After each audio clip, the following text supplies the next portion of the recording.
We are eager to talk with you about whatever is important to you. There is no order of business here. Nothing is off limits. What you will notice is a wonderful unfolding, because we had this gathering before we dragged your physical bodies here. In other words, who you are, what you've been living, what you want is all part of the vibrational mix of all of this. So together, we're just going to find a way to sort it out with the powerful intention of helping you to close that gap between who you really are and who you may be allowing yourself to be in any moment. Life is supposed to feel really good to you. You're supposed to be having a wonderful time. You are supposed to feel good. But in order to do that, it takes some deliberate attention. It takes some deliberate focus, which means, mostly it means, you got to care about how you feel. You got to care so much about feeling good that you are willing to pay the price of feeling good. You have to care enough about feeling good that you are willing to use your emotions to help you in the choice of thought. And that's what deliberate creation is. Otherwise, it's just creation by default. You look over there at that condition and you have a response to it. And then you look over there at that condition and you have a response to it. And that is the way so many people are living their lives. They are really good observers. They are really good at the translation of vibration through their physical senses. What you see is a vibrational translation.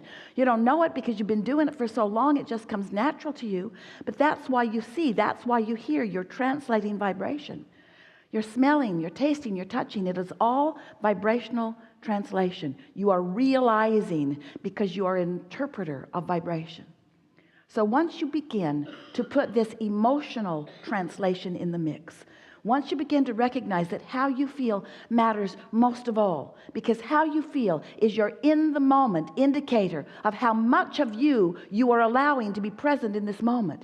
If you knew how much backup you've got, if you knew how many advocates you have advocating on your behalf, you see, we know everything that you're asking for and where it is and what the path of least resistance to it is. We know where everything you want is and where you stand in relationship to it. That's a good thing. It's a good thing for you to know somebody who knows that, you see. But you've got to be in a place where you can receive. Esther says, oh, but Abraham, you and Jerry, all you dead guys, there's no such thing as dead. You are so subtle now. You are so subtle. I have to tune myself so precisely to your frequency in order to hear you. Can't you be less subtle? And we say, tuning is subtle. Tuning to the frequency of who you are and what you want, it takes some practice. But it's an easy thing to do if you care about how you feel. Because if you care about how you feel, you're just not going to entertain those thoughts that don't feel good.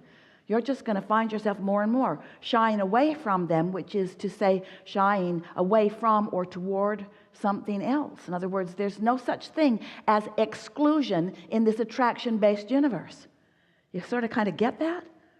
There's no such thing as no. When you look at something that you really want and you say yes to it, you are including something that you want in your vibration.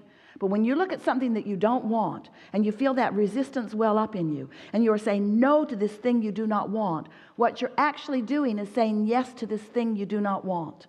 Because attention to the subject is what causes you to be the inviter, the receiver, the realizer, the creator of it, you see. So, what do you want to talk about?